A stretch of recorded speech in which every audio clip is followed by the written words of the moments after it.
Cool, man. Y'all stay up late? Have a good night last night, man? Yeah, awesome. Well, hey, I have the coolest job in the whole world, all right? I mean, this is my job. This is what I do. I'm not a youth minister anywhere. I'm not a pastor anywhere. I'm just a youth speaker. This is all I do. I drive around the country all year long and speak to teenagers. I get to do this almost every weekend. I love it. I can't believe God lets me do it. It's awesome, man. It's crazy, man. And the best thing about it is I get to be around teenagers. I get to hang out with you guys. I get to see God move in your life. I get to watch you do all kinds of crazy, stupid pranks. It's awesome. The best thing about it is I get to hang out. I get to be with you, but I'm never responsible for anything that you do. And that's awesome, okay? Because when I was a youth minister, man, I had this theory that most student ministries kind of reflect the personality of their student minister. You know what I'm saying? You got a really cool youth minister, you have a lot of really cool kids. You got a nerdy youth minister, you have a lot of nerdy kids. You know what I'm saying? Imagine the kind of kids I had, right? They're the biggest bunch of idiots you've ever met in your whole dang life, man. I'm telling you, they were crazy, all right? And we'd go places and they'd do crazy stuff, and I think it was funny, but then we'd go home and I'd get chewed out for it, man. But now, when I come to this kind of stuff and y'all do crazy stuff, I just get to laugh, man. I just get to enjoy it and watch the youth ministers freak out, okay? It's great. Not that I'm encouraging you guys to pull any pranks or anything, but if you do, I want to know about it. So, anyway, I've been traveling. I was a youth minister for a while, and I started traveling full-time. I've been traveling full-time since 98, okay, which is crazy. I've been doing this 15 years. I can't believe it. How many of y'all were born in 98? Anybody? That's so weird, man. That's bizarre. That makes me feel 1,000 years old. Well, anyway, check it out. Listen. I want to share with you guys this morning the most awesome prank I have ever seen a group of teenagers pull at a camp. All right? Now listen, youth pastors, you can relax because there's no way they can do this unless you're dumb enough to bring a big fat dead pig to camp. If you don't bring a dead pig to camp, they can't do this. All right? Okay? So you're pretty safe. A couple of youth ministers here I'm worried about. So anyway, the deal with what happened was I did this camp for this big church in Texas, and they were going to go out to Arkansas for their camp, all right? It's a big camp of 200 kids in this church. And the youth pastor had planned every night of camp was going to have a theme, okay? Like one night was going to be 80s night, one night was going to be a disco night, one night was going to be a luau, one night was going to be a hoedown or whatever, square dance kind of thing. Well, the last night was going to be the luau, okay? And he'd gone all out for this thing, man. He'd gone so far as to, he actually found a local farmer, bought a pig from this guy. The farmer was going to cook this pig whole, bring it out, apple in his mouth, and we're going to have the luau. We're going to eat this pig at the luau, right? Well, on Tuesday afternoon, the farmer calls the youth minister, and he's like, hey, man, the pig's dead, okay? I don't know what happened. I think he just got too hot, but I don't think you want to eat him, all right? Well, here's the bright idea the youth minister has, okay? He's like, well, look, man, I made a big deal about having a pig at the camp, and so tell you what, how about you go ahead and cook the thing anyway, okay? We won't eat it. I'll go buy some pork chops and ham and stuff, but we'll just have the pig there for a decoration. A big, fat, disgusting decoration, okay? So here's the deal. The farmer, since he knows we're not going to eat this pig, he doesn't do anything to prepare it at all. He doesn't clean it. He doesn't even gut it, okay? All right? I don't even think he washed it off. It still had mud on it, all right? He cooks this pig whole, okay? Brings this pig out, sets it on the table, and the youth minister goes and buys pork chops and stuff and lays it out on this table next to this pig, right? Y'all, when we walked in the cafeteria that night, oh my gosh. It was the most disgusting smell I've ever smelled in my entire life. It smelled like barbecued rotting flesh, okay? Right? It was, I mean, I'm not kidding. It was horrible, okay? And we're supposed to go down the serving line and get our food next to this big, fat, stinking pig that's oozing out on the table, okay? All right? Yeah, it was disgusting, man. It was horrible. It was, people were gagging. It was amazing. And we get through having our dinner or whatever, and we had to get everything, we had worship in the same room where we had a meal, so we had to kind of reset everything. So we're cleaning everything up. Well, the youth pastor gets some guys to help him get rid of the pig. Well, when they grab the pig by the legs and try to pick him up, the bones start twisting and coming out, okay? Like when you boil a chicken, you know what I'm saying? I mean, that's what it's like. Yeah. So they go and get a tarp. They roll this pig over in the tarp. They carry the tarp out of the woods, get rid of the pig. We have worship, do our thing, everybody goes to bed. Last night at camp, about 3 o'clock in the morning, I'm staying in a cabin probably 50 yards up the hill from the girls' cabin, right?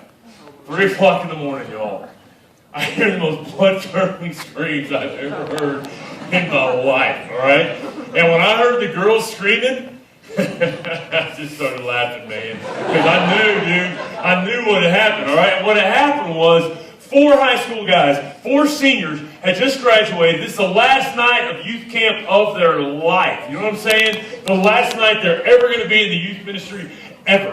Which is pretty much a free pass to do something stupid, right? Okay? Well, these 4 guys snuck out of their cabin, went out in the woods, found the pig, rolled it over on a tarp, carried it down to the girls' cabin, kicked open the door, and tossed that sucker in, right?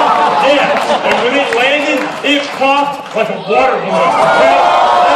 That was awesome, man. I mean, it was blood, guts, pig, hair, everywhere, all right? Yeah. And all those girls were freaking out, man. It was awesome, because here's the thing, man. 1 second. 1 minute you're sound asleep, and all of a sudden there's a loud crash, and everybody's covered in blood and guts, all right? Yeah, they're freaking out, man. It was your guts, my guts, her guts, pig guts. They're freaking, all right? It was awesome, man. And the youth minister was furious, man. I mean, all the adults were furious. The girls were furious. It was crazy, man. I mean, what was weird, though, was the reaction of the other people. I mean, I expected the youth pastor to be mad. I expected the adults to be mad. And the girls were mad, obviously. But even the guys who didn't do it were mad. It was really weird. I really think the only people at the camp who thought it was funny were the 4 guys who did it and me. Okay? Right? Yeah, I'll keep my mouth shut. Everybody else is so mad about it. I'm like, yeah, I can't believe they did that. And it was crazy. And then the youth minister gets him up the next morning, and he does this to the youth pastors. Guys, listen, don't do this. It's so dumb. He makes them apologize. You know what I'm saying? All right? Everybody knows they're not sorry. I did know that I found out later was the guys who did this, and the reason everybody reacted the way they did is because the guys who did this weren't the kind of guys who would pull a prank like that just to be funny. All right? It wasn't like this thing blew up in their face and was a whole lot worse than they thought it was going to be. These were the kind of guys, it was probably the kind of deal where it wasn't anywhere near as bad as they hoped it would be. These are the kind of guys who didn't pull a prank to be funny. They did it to be mean. Because they were jerks. I didn't know that about them, but that's who they were. And they had a terrible reputation, y'all, for being mean, hateful jerks. And y'all, the sad fact is, a lot of us believers in our world today have that same kind of reputation. Because most people in our world today don't see Christians, don't see followers of Christ as loving and accepting and forgiving. Most of the people in our world see us as unloving and judgmental and hypocritical. I think it's an unfair assessment. I don't think most of us are that way. Some of us are. But as believers, it's our job to fix it. Jesus said they'll know us by our love. And in the world and the culture we live in today, most of the people in the world don't know us by our love. They don't know us by what we're for. They know us by what we're against. And they don't like it. And that's not good. There's a lot of people, there's a new book out because we love Jesus, but we don't like the church. Which is kind of a sad thing. Because that ought to be the same thing. People think Jesus is okay. We start talking about Christians, they don't like us. I just read this book. It's called A Dirty Little Secret. You guys should check this book out. It's absolutely amazing. Every person in this room should read it, especially the guys. It's written by a guy named Craig Gross. Craig Gross started a ministry called the Triple X Church, all right? You should check this out when you go home. It's xxxchurch.com. It's pretty amazing. The ministry is about anything relating to pornography, okay? All the way from the people who struggle with looking at pornography to ministering to the people who actually produce it and the people who actually star in it.